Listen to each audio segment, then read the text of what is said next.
Today's episode of Rates and Barrels is brought to you by Topps.com and Topps Project 70. Topps is celebrating the 70th anniversary of its very first baseball card design with a new program that pushes boundaries while paying homage to their heritage.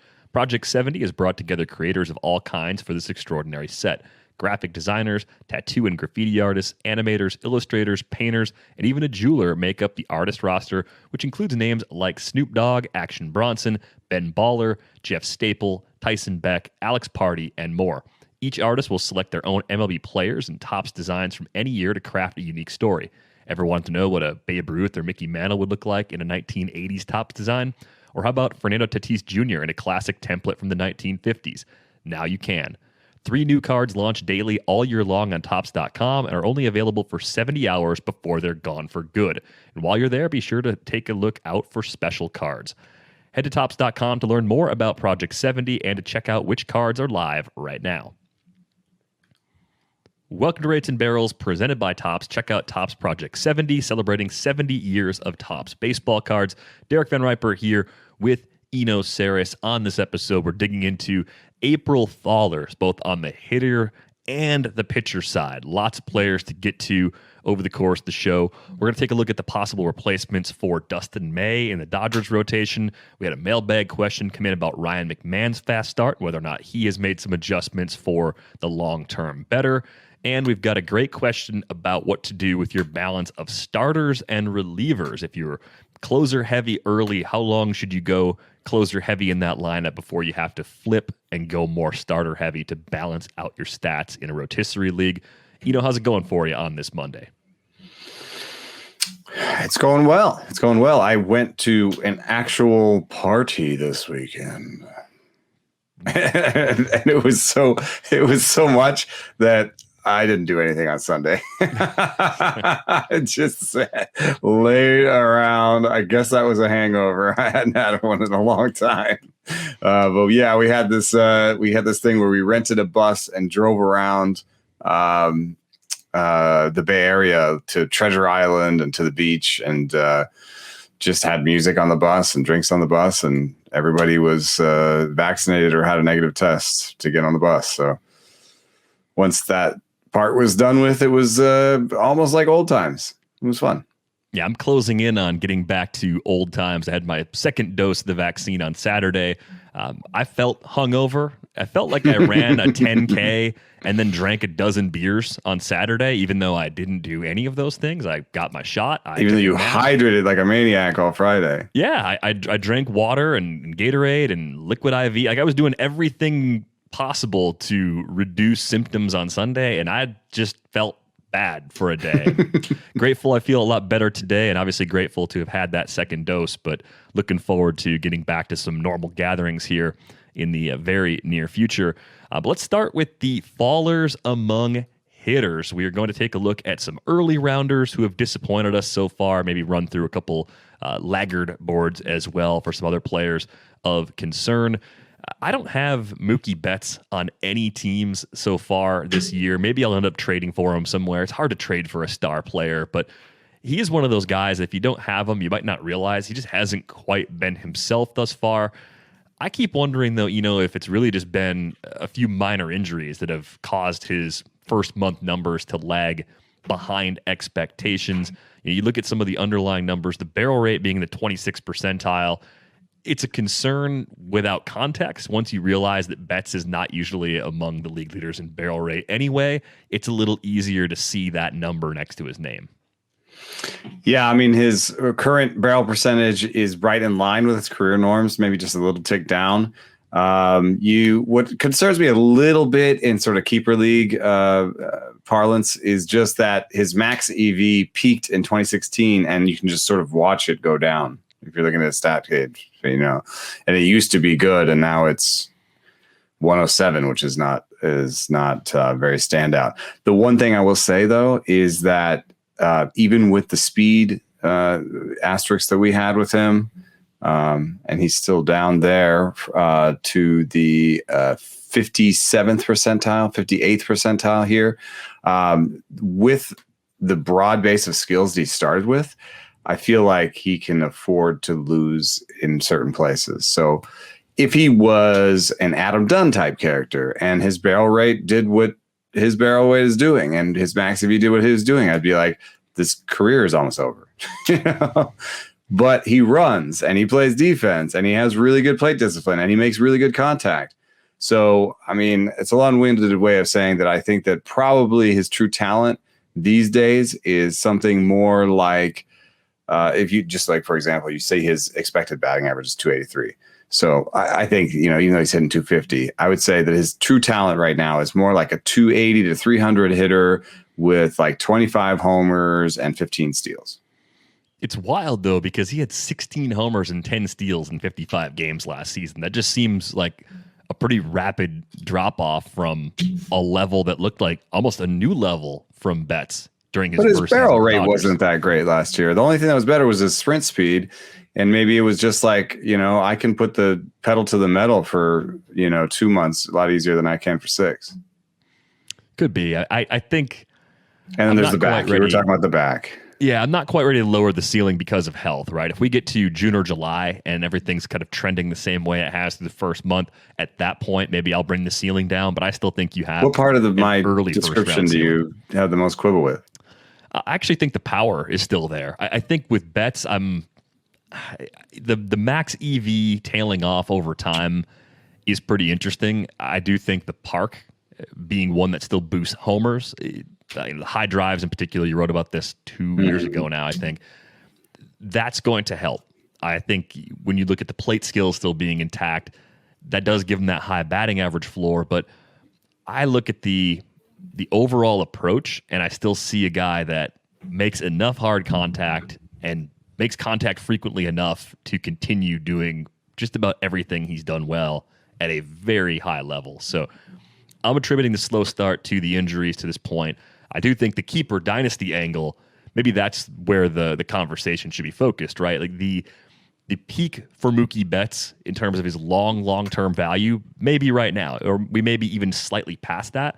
So if you had him on a team and you're not really positioned to win this year or next, this could be the rare opportunity to turn him into some elite younger players, right? We talk about never wanting to trade away guys like Soto and Tatis and Acuna in a dynasty league, but you always want to make sure that the first rounders who are going to become second and third rounders in the years ahead, you max those guys out if you're not contending. So I think this could be a time to possibly do that with Betts, especially if he does start to warm up a little bit and those numbers look more like what we saw in the past. Here's a fun thing. StatCast debuted their park factors. And if you look at their home run park factors for this year, Dodger Stadium, 4th friendliest to home runs with a 118 park factor. It goes Reds, Phillies, Orioles, Dodgers above the Rockies, White Sox, Astros, a little bit surprising. I can also do all years, so that it's not just this year. And check that one out. This is officially a digression now. But I can't then break it up by home runs. So this is just distance. I don't understand that. So then it's a -6 per 6 foot distance on Dodger Stadium. Very strange. Anyway, I would say that Dodger Stadium is, for homers, a hitter's park. It doesn't play as a fully hitter's park across the board, which, as you can see, their overall park factor is a 99, middle of the pack. Right. So, I still look at that and say that power aspect of the park ultimately keeps that power ceiling a tick higher. It seems to be the most important thing for fantasy, right? I mean, yes, it overall matters if you're picking pitchers and stuff, but a lot of the point systems have home runs allowed, so the pitchers, that matters. And then for the hitters, we know we're all chasing homers. Absolutely. Let's move on to another early rounder who's been disappointing people, including Mets fans, but fantasy managers also pretty disappointed so far with Francisco Lindor. I do have Lindor a few places, and I keep thinking he is going to be absolutely fine. And sometimes we see this with Players who sign a big contract, there's this added pressure to earn every dollar of that contract with every single swing to begin the season. I wonder if that's a little bit of what's been going on with Francisco Lindor through his first 23 games as a Met. Sorry, Lindsay Adler. I'll talk to you later. Lindor, Francisco Lindor. See, here's the weird thing about what you're saying, and I agree that he even sort of self-reports some pressure on him. His chase rate is the lowest of his career, so he's in that weird place where he's stressing, but most people manifest stressing with chasing. And instead, he's manifesting it by not swinging. Like trying to find the perfect pitch, maybe, and ending up in some situations that he's not used to being in.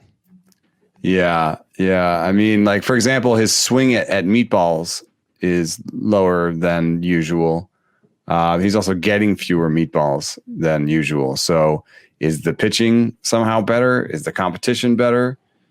Or is it, I think there's just a level of like familiarity that happens where, like, if you're in the Central, a lot of the pitchers will carry over and you'll be like, oh yeah, I saw this guy last year. He has this, and this. I know what to do here. Now he's just like, who's this guy? Who's Trevor Rogers? Why is this guy throwing 95? Like, what is going on here? He's got this weird slot. It's going to take him 3 times to really get to it. I would say that the max EV being up from last year is good. The barrel rate being so tiny is terrible. I mean, that's not good at all. But in his best year, he's never been like a top 10 percentile barrel rate guy either. So, and I hate to do this to him right after Betts, but I'm revising my ceiling on him. And I kind of think of him now as like a 270 hitter with 25 homers and maybe 10 steals, because he hasn't even taken off this year. Yeah, I mean, he hasn't been getting on base all that much, so that's part of the issue. But I do think the speed is the kind of thing that starts to go away as you get into your late 20s anyway. And after you've signed that big contract, teams are a little less likely to expose you to the possible risk of stealing bases. So I understand lowering the ceiling in that category. And I'm curious to get your thoughts on this. Progressive Field versus City Field, and how the ballpark might actually impact Lindor's power ceiling as well. We did have something from Derek Carty on this going into the season, where he said that Cleveland, if you take temperature out of it, is actually a hitter's park, which to me does bring up to the point, like, how much do you want to take temperature out? Because it is colder in Cleveland than it is in other places right now. But to take a look at the new StatCast features, overall, Citi Field plays as on par with the Mariners as the pitcher friendliest to pitchers. Right there between right after the Mariners, it's Giants and A's, and when the Cardinals are 19th. That's all very interesting to me, but it still plays okay for homers, and it also plays up strikeouts. Citi Field does. So there's something going on. And actually, I think if you look at that batter's eye, I think that the apple home run structure, the literal apple, I think is in the batter's eye. So interesting that they augment strikeouts more than any other park in the big leagues. I think that's a park factor that I overlooked for a long time. Just the differences in how difficult it can be to pick up the ball coming out of the pitcher's hand. I see it prominently in parks where I watch games most frequently. It's not a surprise at all to me to see American Family Field, formerly Miller Park in Milwaukee. Yeah, what's that batter's eye like? You have the slide. Does the slide go through the batter's eye? No, it's out in left field. Oh, okay. That'd be crazy. No, the batter's eye itself doesn't seem unusual to me at Miller Park. What seems odd to me is that for day games, especially if you have a mid-afternoon start, like those Saturday afternoon games, you get the sun coming through the various panels high up in the ballpark casting all these shadows where sometimes you're going to have the batter's box in the shadow and I've seen that. The mound is in the sun. And the ball will like go in and out of the sun. Right. I think there are some times like that where it gets a little bit funky that might be contributing to that number. I'm sure there's other factors in there too, but that's very interesting. I always go to the batter's eye because Giants Park is number 2 in strikeout park factor, and they have a very simple one, which is they have metal bleachers. They do not paint, and if for the first two innings or so, the sun is setting behind, and if there's not a lot of people on them for COVID or even just getting to the ballpark reasons, those are empty metal seats where the sun comes over the back of the park and reflects right there. And I've stood behind home plate around BP and just been like, I can't see anything.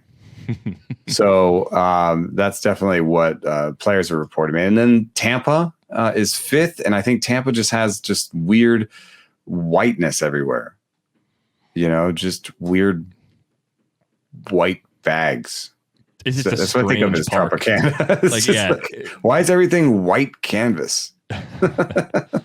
It seems like one of the most challenging places to play a professional baseball game. And obviously Dunedin has temporarily taken that crown, I think, just because the lighting in that park is not nearly the same as it is in a typical major league park. But you've lowered the ceiling for Lindor, but you're still talking about 270, 25, and 10 with what should be really good counting stats by season's end. He still seems like the kind of guy, if you have him, he's a hold. If you can get him at any sort of discount, he's a buy low. Yeah, but that stolen base thing, one of the reasons why we took him early on were stolen bases. We figured he'd steal some bases. I mean, now he has 0 stolen bases, and how many bases you steal in a given year kind of becomes sticky fast. It's like a thing that shows up is success rate. Can be a little bit wonky. Sometimes you'll just get caught a couple times, and that'll change your success rate. But attempt rate, especially on the team level, like even 2 weeks of spring training can tell you how often a team will take off. So the fact that he's attempted 1 steal this year says to me that projecting him for 15 is off base. Yeah, I guess you would see a pretty significant drop in where he was going to be drafted if you knew going into the year 20 plus isn't on the table steals, anymore. Yeah. Would have lowered him probably 2 or 3 rounds even ADP just because of the uncertainty around his power and that he has to be a max volume player to kind of hit that high-end expectation that he's built for himself over the last several years. Let's get to Marcell Ozuna. This is a surprising one for me because even though what he did in the shortened season seemed like a level that it wasn't that far away from what he actually did in 2017, over 159 games with the Marlins, I didn't expect him to repeat it, but I thought the power was extremely safe, and through 28 games, he only got 3 homers, only slugging .306. K rate hasn't gone completely through the roof, though. Walk rate's still decent, even though it's down from where it's been the last 2 seasons. What do you make of the early output from Marcell Ozuna? Yeah, supposedly, 79 batted balls. Supposedly, the fact that he only has 6 barrels is significant. But there is this idea about stability and significance that's interesting. It's just that it means that after 50 balls in play, the current stat that the player has contains signal. It does not mean it does not contain noise, and there's still this sliding relationship between the signal and the noise going forward. It just means that it's more signal than noise. But if you were regressing that, if you were going to project his barrel rate going forward, you would still use a decent amount of his career barrel rate, right? Like I'd love to see what the BAT-X projects in terms of barrel rate for Ozuna, because right now he's at 7.6%. Last year was at 15.4%. Which, if you took a 3-year average going into this year, would have been around 11 or something. So that's a significant drop. But I think going forward, you project him for something like a 9 to 10, because you're still using signal. You're still saying that 7% matters, but you're still regressing somewhat to his personal average or his personal history. So I think going forward, you'd almost give him his career barrel rate, which is 9.4. So and part of that reasoning is he still has a top 5% in baseball max EV. So he's had a couple singular events that say I'm still here. The barrel rate doesn't look great, but I think you could expect more going forward. And generally, I like his strikeout and walk rates right now. So I know he's 30, and you could be a barrel rate absolutist, but I think in this case, I still think he's a buy low. Yeah, we're not seeing an increase in O-swing percentage. It's actually the best it's ever been at 29%. Just seems like it's only a matter of time before Ozuna sort of gets back into the hasn't he also 2018 been form? Fairly streaky. I mean, he's not like a high strikeout guy. A lot of those guys are really streaky, but I just think of Ozuna as like a player of the week guy. Kind of like Chris Davis at his peak. It's like 5 homers in like a week or something, and like we were all talking about how great Marcell Ozuna is, and the week before we're like, is he a buy low? I in terms of dynasties though, if you were not competing this year, I'd wait for that hot streak and then probably sell him. I mean, we're getting closer to the point. Unless you riddle me this: do you think he can be like a Nelson Cruz type, where he just does this the rest of his life, like he does it for like 6 more years, 7 more years? While I think we're seeing some evidence that he could be that kind of player, I think it is smarter to bet against anyone being like Nelson Cruz than it is to bet on someone being like Nelson Cruz. So from a general philosophy and playing the odds sort of perspective, I think you'd be wise to move Ozuna in a keeper or dynasty league once things look normal again. I do think things are going to look normal again. So yeah, I would agree with you that it makes sense to trade for him if you're looking for some pop. But especially since like he's not going to steal you any bases. So what's he going to do like, year in, year out for you? Is probably something like a 280 average and a bunch of homers, which is fine. But we all know that steals come from young players. And so if you're in a dynasty league and someone could offer, like you could maybe put him together for Wander or something, like I think I might do it. Like, I don't know, your personal taste will say, do I need something thrown in with Wander? But like, Ozuna for Wander is the kind of deal that I would have been like, you are crazy. What are you doing? What are you doing? Ozuna is like a real life major league player and you're going to turn him in for a prospect. But more and more, I'm like, number one prospects are the stars come from number one prospects. Yeah. Yeah, I'm with you on Ozuna, though. I do think there's some longer term cause for concern. I think one thing that stands out to me, though, that gives him a little more floor than a lot of other power hitters, like comparing him to someone like Nick Castellanos, who, from a rotisserie perspective, might look similar more often than not with the power and the counting stats.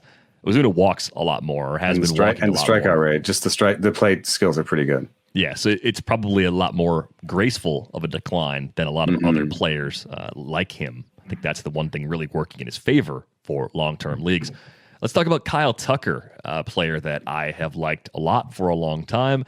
And as much as I liked him in 2021, I did not end up with him anywhere, I believe. Unless I've completely forgotten about a team on which I drafted Kyle Tucker. I have him nowhere. It was a bit of an awkward spot in snake drafts. I think he was kind of like early 4th. Yeah. And you had to be on one side of you had to have an early pick. I think the place where I have Kyle Tucker, he was my 4th pick, and I had like a top 3 or top 5 pick. So it was like 1, 2, 3, 4, or maybe 5th pick. So it's around the turn at 4 or 5, I think. 5 homers, 2 steals, but 188, 248, 366 so far. Underlying numbers in terms of strikeouts and walks really haven't changed. Nothing to be alarmed by there. Hitting the ball in the air a little more than he did in the shortened season.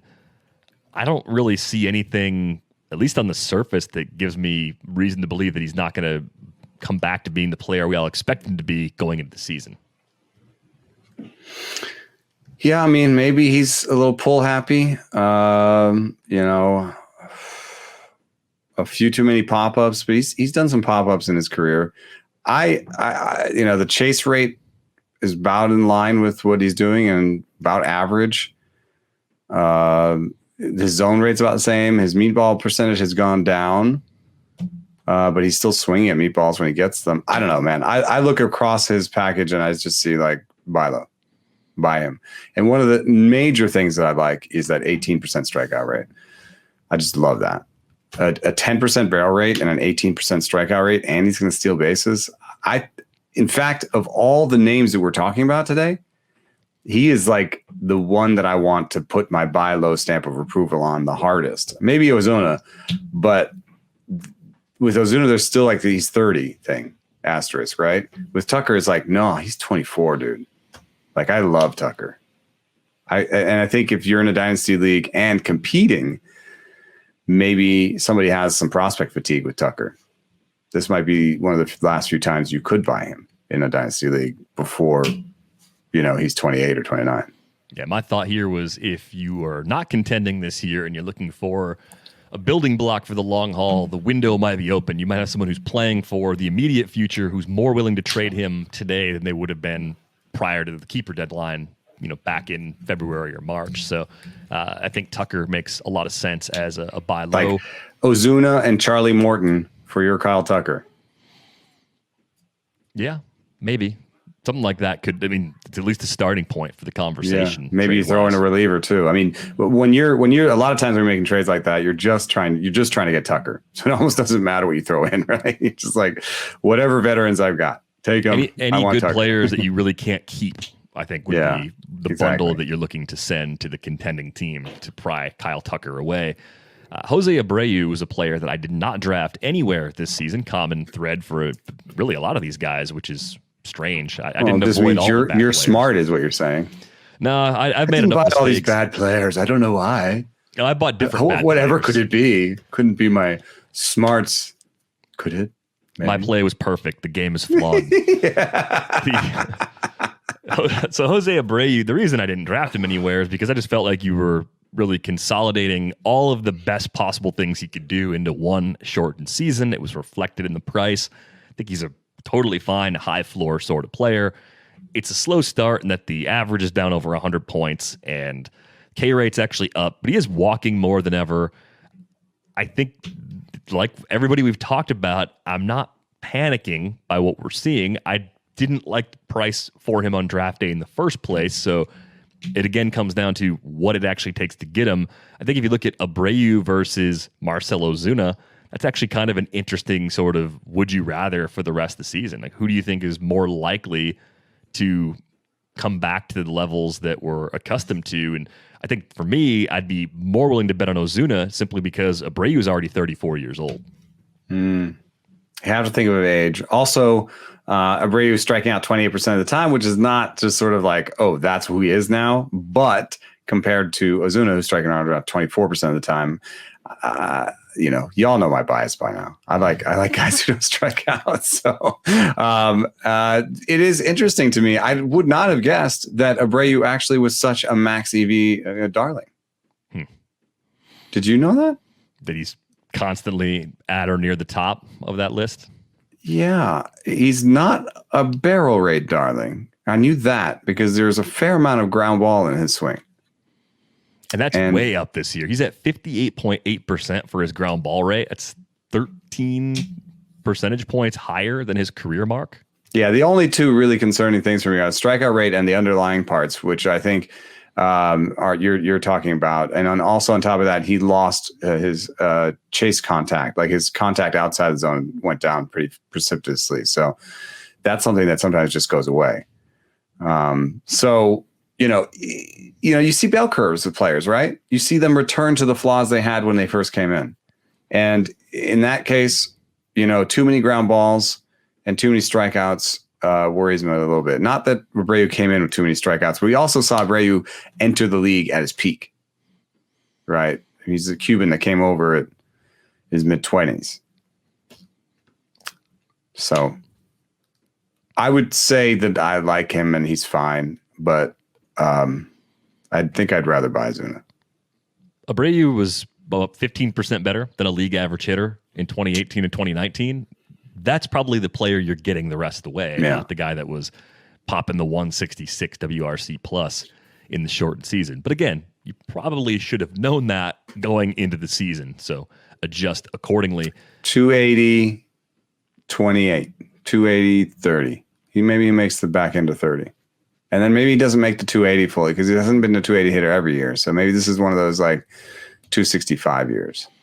Yeah, 265 and 25 good. I mean, this is one of the best lineups, maybe the best lineup he's had around him during his entire time with the White Sox. So the counting stats could still get there. And that's another nice thing is that he won't probably have like terrible think pieces in the local media about how broken is Jose Abreu because the team is doing fine.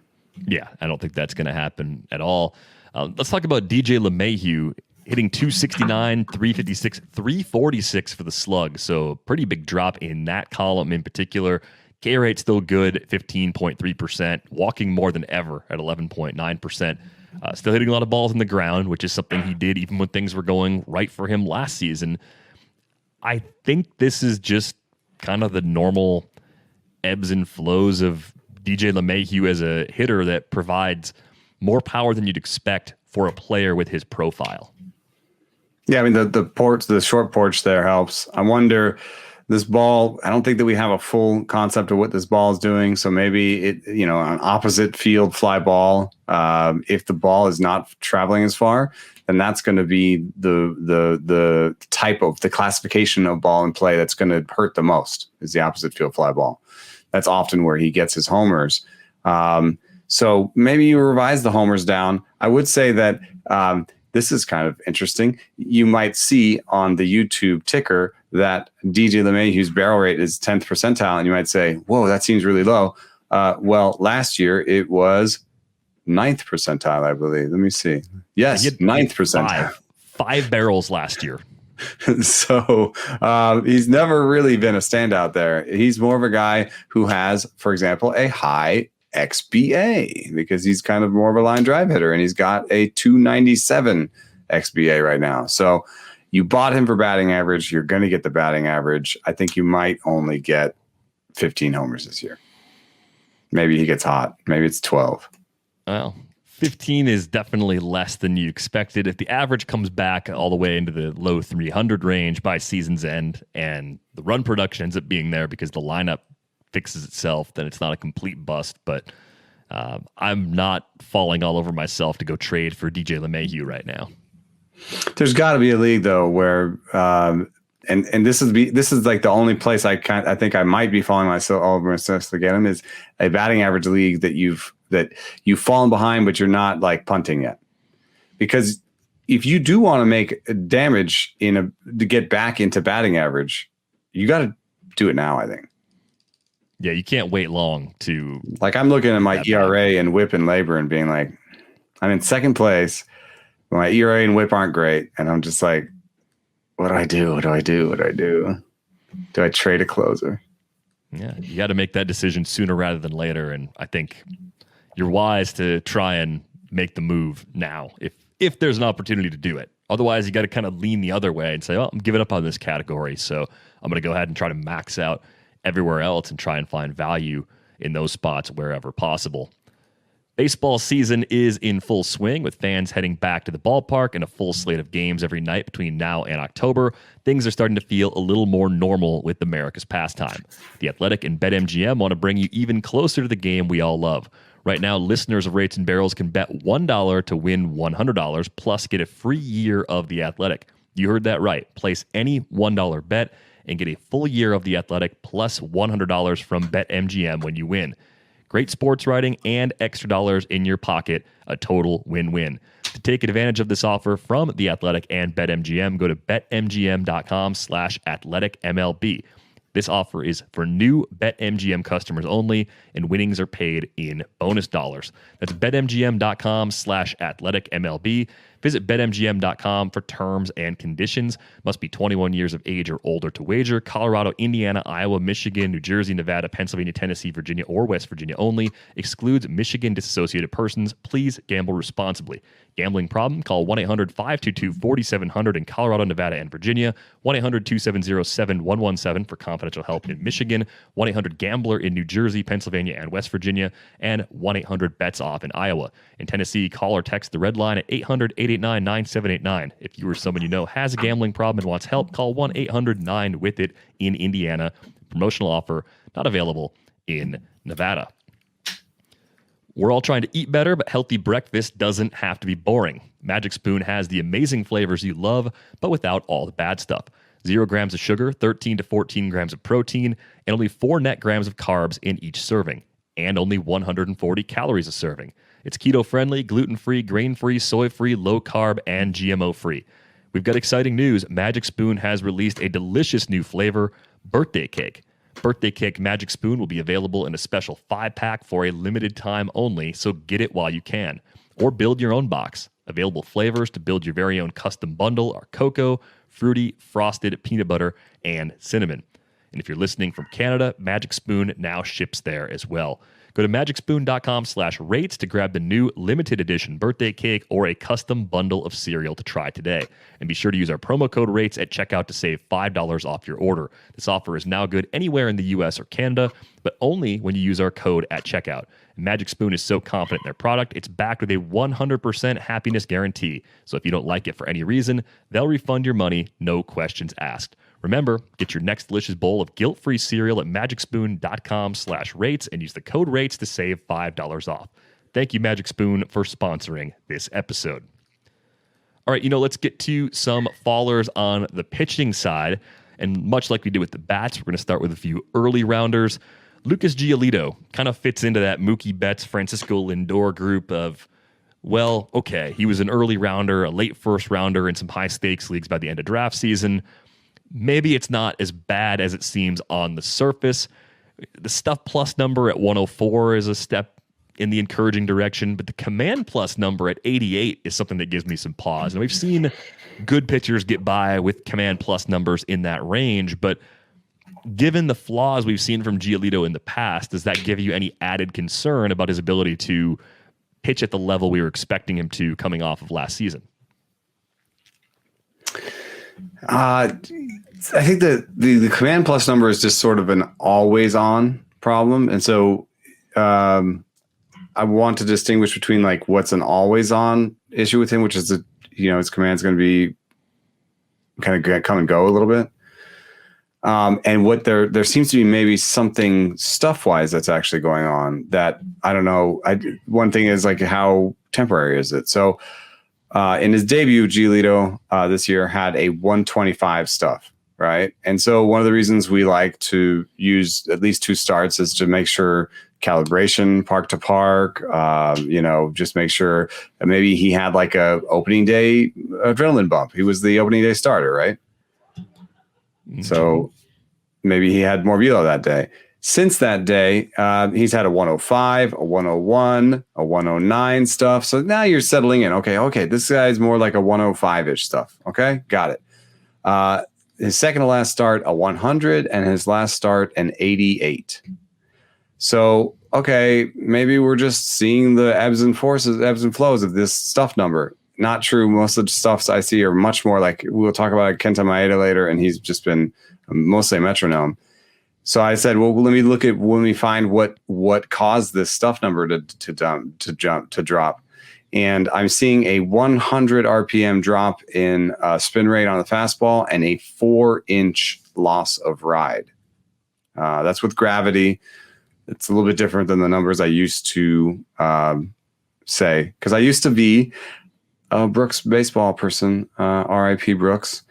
And so now I have to learn TrackMan with everybody. And so I'm speaking TrackManese to you now. And if you go to the Savant page, I'm looking at average vertical break with gravity. And he started off with a -10. And in his last one, he had a -14. So he lost 4 inches of ride on the fastball, which is concerning to me, along with the always on command thing. So how much would you make of something like that if I told you that was the case with Lucas Giolito right now? I think I would say the difference between SP5 and SP12 is so small anyway that you could justify moving him down within that range to any spot of your liking. And I think the one thing that kept me away from Giolito when that price crept up a little bit at the end of draft season is the historical issue with the walk rate. And the homers. I think the walk and the homers, that's the command. Right. Like we talk about being able to get away with one of those flaws. You can have a near 10% walk rate if you have home run suppression as a skill, and you can get away with an inflated home run rate if you have good control. But even with the great strikeout rate, even with a very good team providing run support and a solid bullpen protecting his leads, it didn't quite make sense, to me at least, to push Giolito all the way into the back of the first round. Again, that's splitting hairs, so that's why I didn't end up with him. Yeah, I got no shares. I'm not going to bury him. I'm not going to say, oh, he's a fringe top 20 starter at this point, but I do think bringing him down slightly. Fair. 15, 16, 17, somewhere in there. Let's see where I had him. I mean, it's kind of like the ceiling being lower for Lindor, right? Just as we're not expecting Francisco Lindor to steal 20-plus bases this season, maybe we're not expecting Lucas Giolito to push a whip in the 105 range. Yeah, the bat has 3.73. I like that. 3.73 ERA, and the highest home runs allowed, 1.39 homers per 9. That's about where I have him. That would still be an okay whip. I had him 11th in my rankings update. I think I'd push him. Bueller's interesting. We won't talk about him in depth, but the velo being down with Bueller, I don't know. But I like Nola, Gallen, Urias, maybe even Musgrove. Those guys, it seemed aggressive to push them above Giolito with Giolito's track record, but I think I would do that now.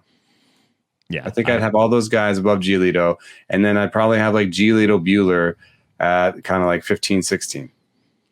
I think Giolito for me would be down closer to Nola and maybe Blake Snell in that range. And those guys were 13 and 15 originally.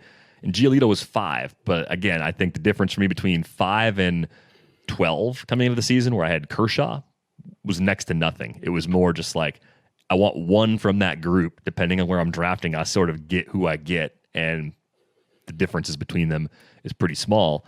And the next guy we're going to talk about was in that group too. It's Luis Castillo, and we talked about him, I think, after his very first start of the year because the velocity was down a lot. The weather was bad in Cincinnati, so I was wondering just how much that might still factor into the overall stuff plus number that people are seeing on the screen if they're watching on YouTube right now. It's a 94, so below average stuff, but above average command at this point with a 107 command plus. How much can we attribute poor conditions to a suboptimal stuff plus number at this point? You can assume, and I may make this little app that I've been doing cards from on Twitter, you might have seen. I may try to find a way to make that available to subscribers. But you can see in stuff, and if you just want to kind of see this for yourself somewhere else, velo rises will make a difference in stuff. So Castillo's velo has gone up over time, and he went from at his worst, he had a stuff number at 85 in a second game, and that went to 90 to 95. In his last start, he had a 105 stuff, and so that has to do with his velo going up and returning to normal. I hit him pretty hard because I got that stuff number in the middle of his nadir, right? So when my rankings update dropped, he had a 92 stuff number. Right now, he has what do we have up there? 94. And I bet you if he has another start or so, he'll get that closer to 100 or even above it by the end of the season. So even though I had Luis Castillo 32 and that wasn't that long ago, I think I'd push him to at least within the back end of the top 30. And he's someone now that I would consider sort of Berrios-esque.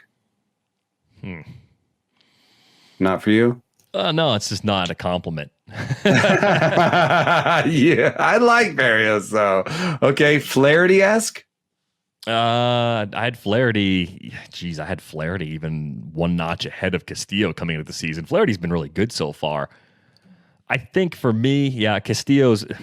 I had Berrios at 18. So if we're dropping Castillo from fringe top 10 to back of the top 20, I guess there's not much of a pushback against that. The projections are even more bearish on Castillo than they are on Giolito. So whatever drop you're giving Giolito, you have to give even a little more than that to Castillo at this point. That tracks with how I feel.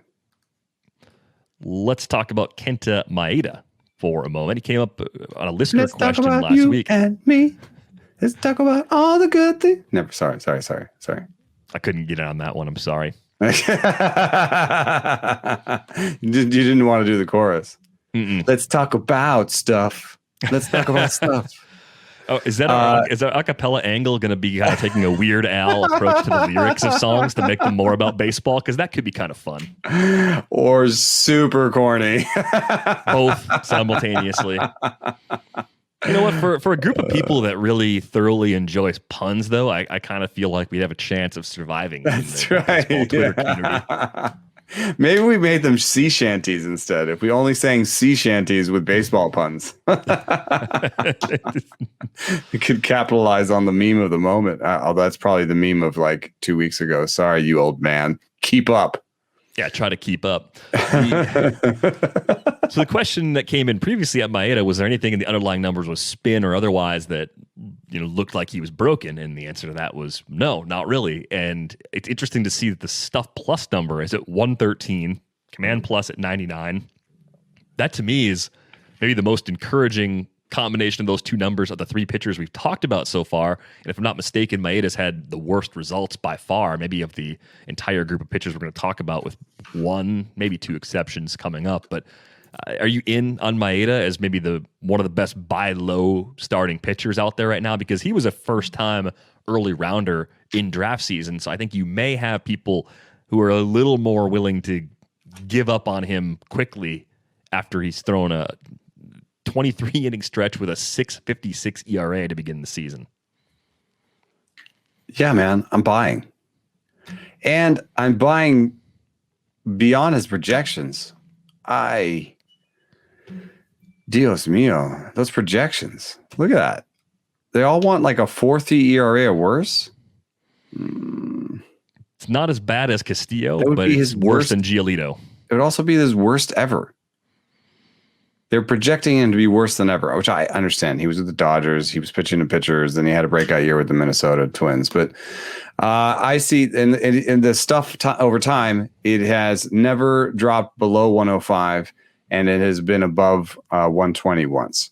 So he's humming along in that sort of 105 to 115 level.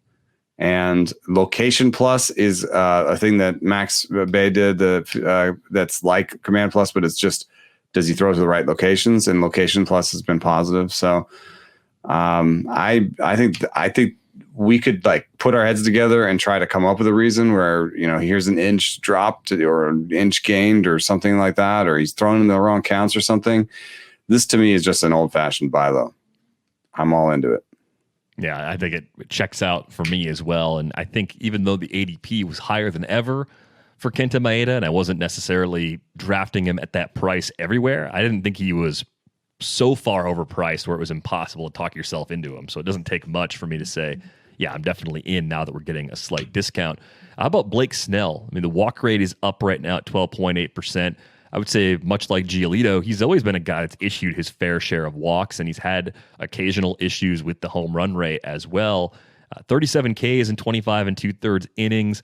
Stuff plus still looking good at 107. Command plus, not surprisingly, sitting at 92. Anything else under the hood with Blake Snell that would give you some pause about thinking he can still get back to the levels that we expect? Because the projections on him are still very good. I think 3 out of the 4 systems on Fangraphs have him under a 3.5 ERA going forward. Yeah, I don't have a real problem with him. I think that some of the source of his issues this year is the changeup. The changeup has a 75 plus stuff number, and he is throwing it more than ever, and it has his worst command plus number.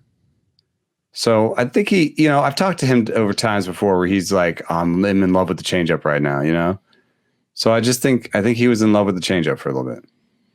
And I don't know. It's not like he has such terrible numbers that you can like be like, dude, don't do that. But 1.48 whip, I think, and the 5.26 walks per 9. That to me is the changeup. Also the best ground ball rate of his career. So you give and you take, right? Yeah, I mean, I really don't have a strong argument against Snell at this point. I would imagine that someone's in his ear saying, hey, don't throw this changeup that often. It's not working for you, Blake. Throw the other stuff. The other stuff's all better, and they'll make that adjustment, and the numbers will follow suit. Or he'll walk guys with a changeup, and then he'll realize that he has to strike them out, so he goes back to the breaking balls, right? Because now he's got people on base.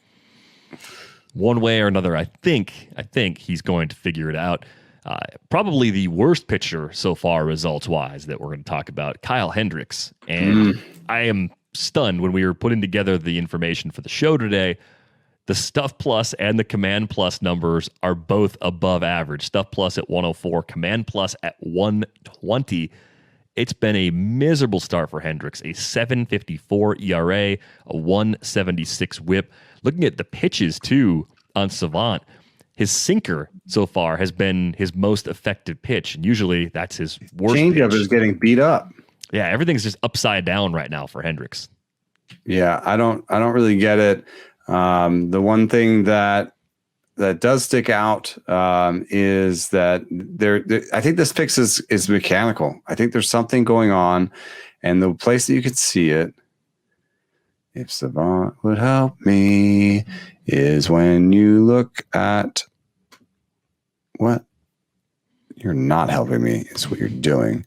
Look at average release vertical. And then you have to look, I guess. Well, that doesn't help any. It's got a lower release point, right? Yeah, but it's hard to see because they have zeros in for 2015, and that's just annoying. But here, let's see if I can do 4-seam fastball 6, 4-seam fastball 607. Yeah, that was a bust. Let's see here. Yeah, you can actually. It's not so much that it's lower; it's closer to his body. Is that a flaw that is just? There's a different release point. There's a different release point. He has changed this release point before, and it has been where it is right now before. And he corrected it. So let me see if I go over games and see if he corrected it in the season where it was so bad. If he tried to, by the end of the season, figure it out. That would be interesting, right? Because then it would show that he's done it before. I mean, it's interesting with Hendricks, while you're looking that up, the projections for him also point to worst of his career results going forward, much like Kenta Maeda. All the projection systems have him above a 4 ERA. He's never done that over a full season. The best whip projection is the bat at 121. The rest are at 126 or higher. And for his career, he's at 112. And I know this was something that our friend Yancey was tweeting about this morning. I mean, beating the metrics with the ability to induce weak contact specifically is something that Hendricks seemingly has as a skill as much as anybody out there. And it just has not been there so far. The weirdest thing of all, home run suppression generally seems like it's at least not a problem for Hendricks. I don't know if it's a skill you'd say is above average because he's right around like 1 homer per 9 for his career, and he's kind of within that mark every single year. Off the charts high in home runs right now.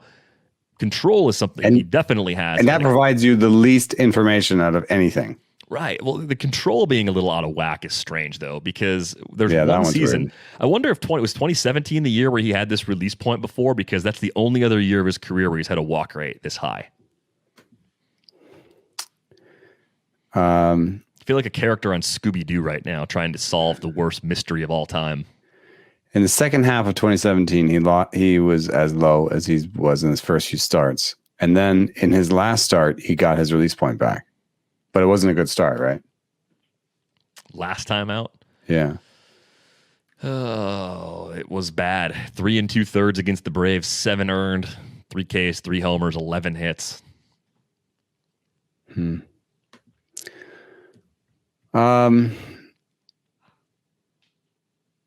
Yeah. The problem with buying low too on him is just that, like, if you're buying low on Luis Castillo, this guy has struck out 32% of batters he's seen before once in his life. You know what I mean? If you're buying low on Kyle Hendricks, the high for him ever was 22.8%. So even if you're buying low on Hendricks, you're putting so much pressure on that walk rate, that home run rate, that BABIP.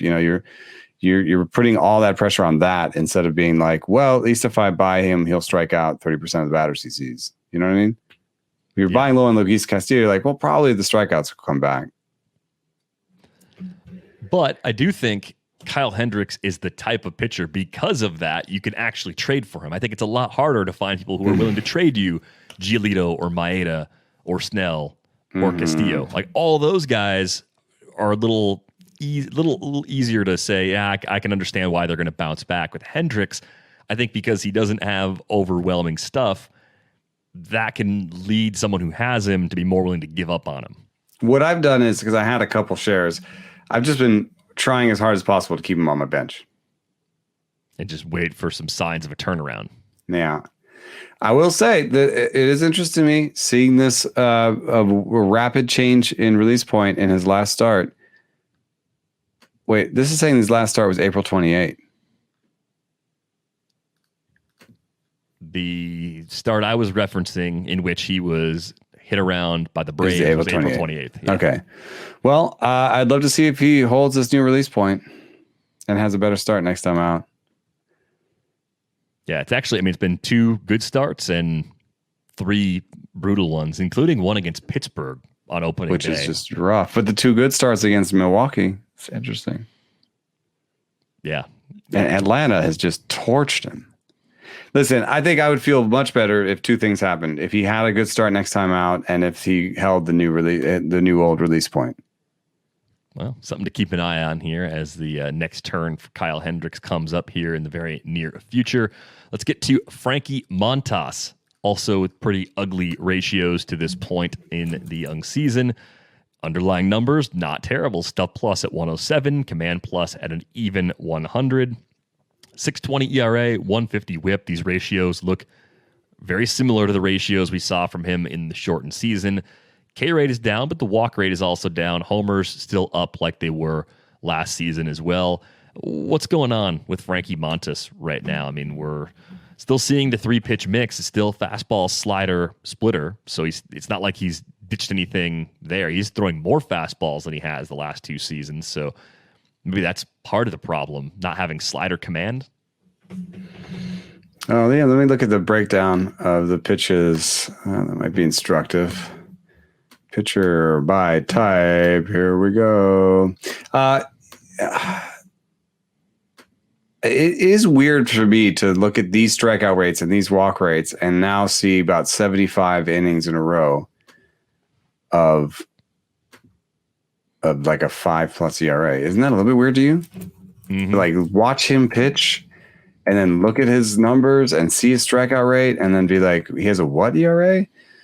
2-seam fastball, 106 command plus, split finger, 88. Nobody commands that well. 4-seam fastball, 96 command plus, slider, 112. I don't see anything that obviously is wrong here, especially since he uses his sinker more as a strike pitch and his 4-seam more as an above the zone whiff pitch. So typical Montas approach is 2-seam away, 4-seam up and in, slider down. I think you've got a little bit of a 2020, 2021 Frankenstein situation that actually keeps the window to make a deal for Montas open too. Much like Hendricks, I think this is a player you can actually, in a decent number of leagues, actively pursue and maybe actually get a deal done. Yeah, and I watched the Tampa Bay start against for Montas, and I'm checking now to make sure that I'm not speaking out of my buttocks, but I remember Montas was dealing, and there it is. They left him in to try and get all the way through the 6th, and Brett Phillips homered. That's a without that, Montas goes. I mean, if he finishes that, he goes 6 with 1 run. So, and his overall numbers look better. Maybe they left him in too long. Yeah, and then you have to ask yourself, how good do you think that A's pen is, and how early can they take him out? But they've been trying to go 6 with him. In his good games, he's gone 6. And his other ones, he's been blown out and taken out. But actually, that's interesting to me too, that there's these 2 blowouts and then otherwise like really good. Like in the 3 games that he didn't get blown out in, he had 18 innings, 4 earned runs. What is that? 17 strikeouts against 4 walks. I think this is an actual buy low. Yeah, I'm buying. Yeah, I'm right there. The only thing that bothers me is just that, like, that Frankenstein situation where you're like, damn, like if you put but they're not the same season, so you can't put them together. But if you put them together, you'd be at 75 innings of a 6.00 ERA. Yeah, I wrote this piece once that said that seasons were arbitrary endpoints. It's just like typical idiocy. It's just like probably some spring break where, some late Friday night, I was like, dude, seasons are arbitrary. But I think it's sort of like, think about it this way, like, because we like say, the last 75 innings, Montas has been terrible. Well, you know what? There was a pandemic. There was a bunch of months off. It's not like he just pitched 75 innings in a row in one season with the same stuff and had a 6 ERA. Right, which is why the Frankenstein method could be effective. And not effective. I think in this case, it actually leads you astray. Well, I mean, I think it's effective and that it leads you to a buy low. Like, if someone's using that and saying, this is who he is, they're probably wrong. And it's still just 75 innings. Yeah. I mean, he had, the year before, he had 96 innings of a 2.63 ERA. So like we still even haven't gotten to the number of his breakout year, right? Yeah. So if you look at the projections for Montas, this is exactly where I would have figured they are. The bats got him at 412 and 126 for the ratios. Yeah. They're all kind of in the low 4s, 120s for the whip for the most part. You're not buying A's probably. You're not buying the 2.63 ERA from that breakout year, but I think you're getting an SP3 with an above average strikeout rate. And because of his ability to pitch deep into games, you might come away with a few more wins than you would from a lot of other pitchers that fall into that group. Yeah, because the A's may have to try and push him a little bit. Yeah. Back during draft season, maybe he was treated more like a 4. So he was already a little underpriced. The slow start pushes him down a little more. I think he can go from an SP5 sort of valuation today to more like a 3 for the rest of the season. I think that's in his range of outcomes at this point. So I'm in. Oh, I got him right between a 3 and a 5. I have him at 48 on the re-rack of my rankings, and still feels about right. Yeah. Give him the up arrow though. Give him the little sign like he's 48 and rising. With a full 48 with a bullet. The Manscaped engineering team has confirmed that they have successfully created the Lawnmower 4.0 trimmer, which is now available for purchase in the U.S. and Canada. Join over 2 million men worldwide who trust Manscaped with this exclusive offer for you. 20% off and free worldwide shipping with the code RATES at manscaped.com. What makes this trimmer different than all the other trimmers? How about a new multi-function on-off switch that can engage a travel lock, which is great for people who like to travel. The optimized Lawnmower 4.0 trimmer is also waterproof, so you can groom in the shower and make cleanup easy. Did I mention wireless charging? The Lawnmower 4.0's new wireless charging system uses electromagnetic induction, which can help battery length last longer. Get 20% off and free shipping with the code RATES at manscaped.com. That's 20% off with free shipping at manscaped.com and use code RATES. Unlock your confidence and always use the right tools for the job with Manscaped. Small businesses are grappling with the impact of these uncertain times and looking for resources. And that's why, for the second year in a row, Dell Technologies is assembling an all-star lineup of podcasters to create the first ever virtual conference to share advice and inspiration for small businesses of all kinds. Dell Technologies is here to help safeguard your business with modern devices and Windows 10 Pro, and to provide relevant content for your business's success. Search Dell Technologies Small Business Podference on Spotify, Apple Podcasts, or Odyssey.com starting May 10th. Now we got some breaking news here before we started recording today. Yeah, it came through on my phone. We get the confirmation. Dustin May is going to undergo Tommy John surgery. It kind of seemed like that's where things were headed. He was sent for an MRI earlier in the day on Monday, left his start over the weekend with elbow pain. And the problem for the Dodgers in the short term is that Tony Gonsolin is also hurt, and he appears to be a few weeks away from stepping into the rotation. So they've got a little bit of a buffer, a couple of off days coming up in the next 10 days that keep them from needing a fifth starter for a little while. How do you see them, without Gonsolin being ready to step in, replacing May when those turns come up? Well, they said they needed 3 to 4 weeks to build him up because they need to stretch him out. I guess let's say for the organization, the best case scenario is that in 2 weeks they need him and he's slightly stretched out. Then you bring up Gonsolin and you say, give us 3 innings today as just your progression. Let's just treat this like your progression. Here's your 3-inning day. Next week, hopefully you can get to 4. And they've got the bullpen to figure that out, right? The medium case solution is just the bullpen days. That could wear them down pretty good, though, in May. In the middle of the year. Because they got a lot of bullpen injuries right now. I mean, Joe Kelly, Brewster Gratterall, David Price, and Tony Gonsolin all on the IL right now.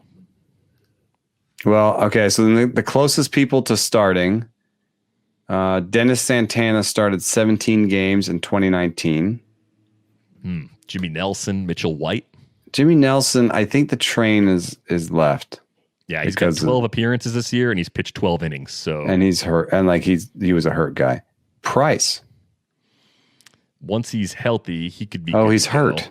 The heck? He's down right now. Mitchell White threw 2 innings in one of the games against the Brewers over the weekend. How did they go from having so much depth to now we're trying to get them through 2 weeks? That's crazy.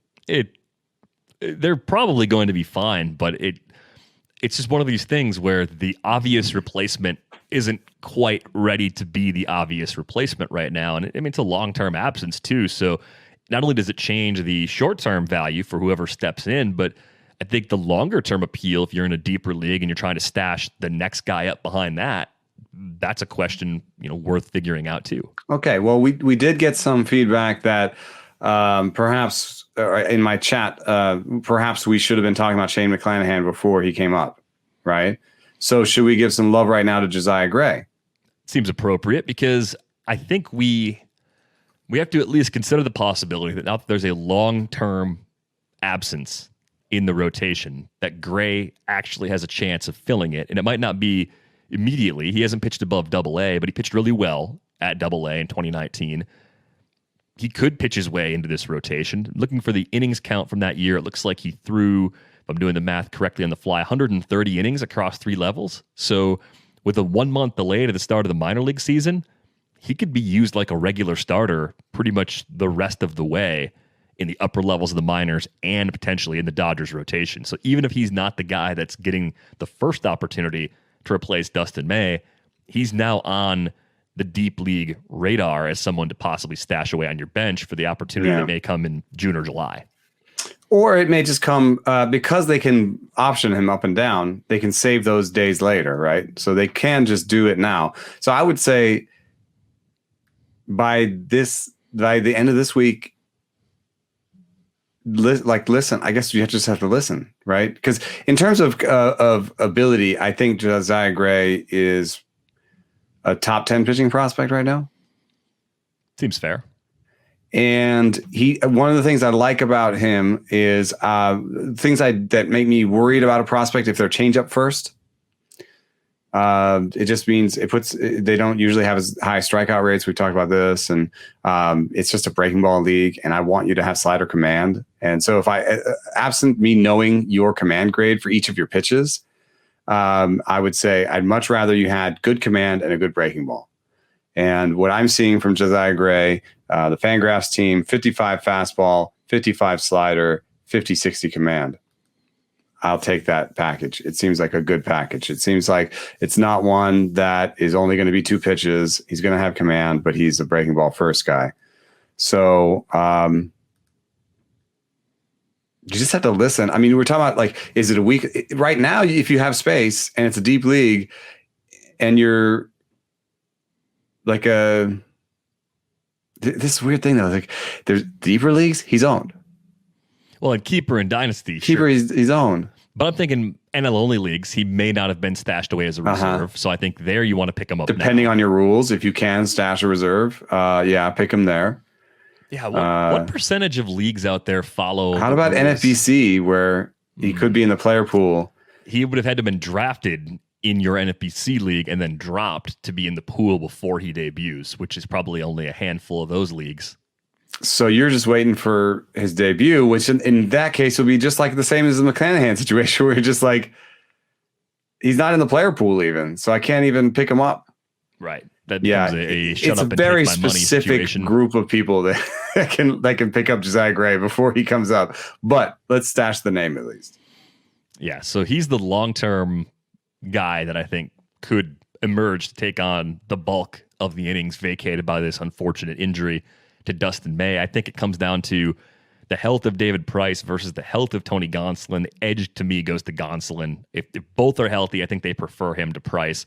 They could tandem start those two guys if they want. Well, there's also this interesting thing that like their injuries may just may give Gray like a two-start shot, like just in that sort of week 2, 3, and then Gonsolin's ready to go. Right, and if it goes really well, they say, hey, actually, Josiah Gray's our best option, so he stays right now. And if he gets hit around a little bit, then he goes Gonsolin's back down. our stretch mid-reliever guy. I wonder if they'll also consider just pushing Bauer a little bit in the short term while they get healthy. Well, here's your chance to do that starting every 4 days thing, guy. Yeah, absolutely. We had a question come in about Ryan McMahon. Great question from Nick. Guy I haven't heard or seen much analysis on, despite a great start, is Ryan McMahon. Preseason consensus had him outside the top 200, and so far in standard 5x5 leagues, he's been the 14th most productive player.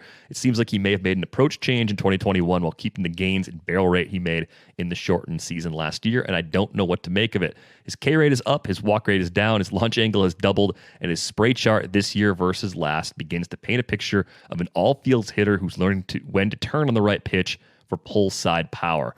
I drafted him as a late flyer in all my leagues and was planning to ride the hot streak, then cut, but now I'm wondering if I should be treating his start as a sign of a legitimate lineup staple for the full season. What do you all think? Is it real? Anxiously anticipating the a cappella album release. Nick. One thing I really like about McMahon, and this is kind of rare, is that he has become more aggressive. So he's swinging more, but his reach rate stayed the same. So he's swinging more at strikes, which that trick is hard to pull. And I like it. I like it a lot. You know, I think that maybe his new strikeout rate is believable. He has the same swing strike rate, which you'll see. But since he's being more selective and aggressive, he can get out in front of the whiffs, right? He's swinging at his pitches. In terms of the batted ball stats, they look fine. He's got an 11% barrel rate, a good max EV. I believe that he can put up like a 230 ISO, which would give him, 33, 34 homers on the year. It's a really nice season for where he was going. So I kind of think this is real as well. I mean, these improvements are pretty significant. The K rate being down, I'll take a 7+% improvement in K rate over career numbers if it comes with a slight drop in walks, especially with the underlying numbers as they are. But he's always hit the ball hard. That's always been a skill that he's had. And he's no longer looking over his shoulder worrying about playing time, right? I mean, he was the guy that when the Nolan Arenado trade happened, I think we looked at Brendan Rodgers as the net playing time winner when healthy. But Ryan McMahon went from the guy that could get squeezed to a guy that finally had a position, his natural position, that he could call his own, which never really looked like it was going to be possible so long as Nolan Arenado was a Rocky. Yeah, I mean, he's the one guy they're not effing with right now, right? Just plug him in and go. So take advantage of that. And then there's always the bonus of like the worst case scenario of keeping McMahon is the guy that you're on bench, when he's away for 6 games, and you play when he's home for three games, and you're super happy when he's home for 6. Mm-hmm. Yeah, I think you do want to be a little more careful with him than other high quality players when he's on the road, because there could be some woefully unproductive series for those week long stretches outside of Colorado. But Thanks a lot for the question, Nick. Glad we got at least one person looking forward to that album dropping someday. Many years Let's from now. talk about stuff, baby. Yeah, let's talk about closer balance. Last question for today. This one came from John. John writes, I have 5 NFBC leagues, which are a mix of 15 and 12 team satellites. I did really well drafting and fabbing closers so far, and I have between 3 or 4 on each team. So I've been starting 3 each week, which has left me lower in wins in Ks. I want to keep rolling with this strategy until most likely some of them lose their job. Does this seem reasonable? Will only starting 1 closer for the second half of the season leave me enough time to catch up in the wins in Ks categories? And he mentions he's got a lot of Trevino and Gregory Soto, Ian Kennedy, Alex Reyes, and Cesar Valdez. I also drafted a top 10 closer in each league that hasn't lost their job yet. So he does have some stability. Obviously, in NFBC leagues, there's no trading, so you can't do anything with that excess. This is actually a weird problem to have, but I think it's a somewhat common problem where your pitching staff is imbalanced one way or the other. Maybe you have 8 starters and 1 closer. You're not getting enough saves right now, and you have to start taking some chances on relievers later. I think this can work. I think you can bank the saves now and push 2-start pitchers and streamers later in the year, because there will always be options to start games later in the year. Where you can hurt yourself is the ratios, right? Yeah. The risk is if you don't lay a great foundation for ERA and WHIP while you're doing this, if your pitching's not coming through with high quality innings, the starters you do have right now are not coming through with high quality innings. If you're mid-pack in ratios, you can fall to the bottom of the league in ratios very quickly once you start streaming more heavily off the wire later this season. So, but if you're running relievers out there, you probably have a decent ERA right now. Right. So long as those guys keep their jobs, the ERAs at least will be good, even if the WHIPs aren't quite as good for some of those guys. Yeah. So I'm hoping that you're doing really well in ERA and WHIP and saves, and you're going to stream your way to some Ks and wins later, work the wire. You know, one thing that I do notice is that it's a lot cheaper to stream than it is to try and buy into the closer stuff. I mean, closers, I think I got Stomont for 75 or something, That's really cheap, actually. That's almost an outlier for how cheap that is. Yeah, or 90 something. Maybe I went over 100, but streamers are like, you get them for 21 and 11 and stuff, because nobody's paying. Like, there's a lot of people who are just like freaking out and trying to plug all the holes in their boat and trying to get the new big prospect. And that's what they're going to spend all that money on. And if you're just like, well, Tyler Anderson has a 2-strike week, two spot week this week, and I'm going to just throw a 36 on there, like, it is a lot easier to attack starting pitching that way. But I would just be worried about the shape of your season where offense peaks in August. So you will be trying to stream into the lion's teeth a little bit. But if you have that good foundation, like you said, maybe it doesn't matter if you have a bunch of 4 or 5 ERA weeks from some 2-star guys that get a win. Yeah, this came up, I think, on the Friday show, though. By the end of the season, there's less parity in the league. The sellers have sold off, and they're running a lot more quad A caliber players out in their lineup. And I think that makes some of the bottom feeders even easier targets, where you can take even more skills risk than throwing, let's say, I don't know, the Austin Gombers of the world out there against a bottom in 5 Pittsburgh after they've sold Polanco and this and that. And you're even more likely to get away with it with a good result. So I think this can work. I think this is the right way to play it. I think if you're using shaky closers now, playing a few more of them, assuming you're not sitting good starters, I think you can bank saves now and push back for the wins and Ks a bit later. He doesn't have that much of a choice either. I mean, you can't trade the guys, and you're not going to drop Soto right now.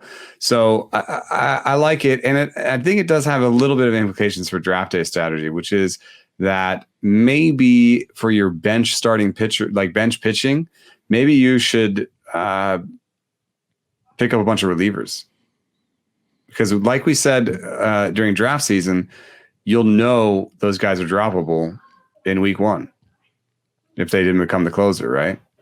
Yeah, if you had one established closer, you could have drafted Soto like I have and just not know what to do with him for 3 weeks. No, it's so fun to live in that space. Yeah, so that does exist still. But, there are other guys. Sims, too, right? I think I've had Sims on a roster from from draft day. And I'm just like, can I drop him yet? 5 weeks where you've used them once and you've thought about dropping him every Sunday. Yes, and I still own him. I still own him that league. He could be the close of this week. Will he be the closer the week after that? I don't know. Then you probably got to cut him.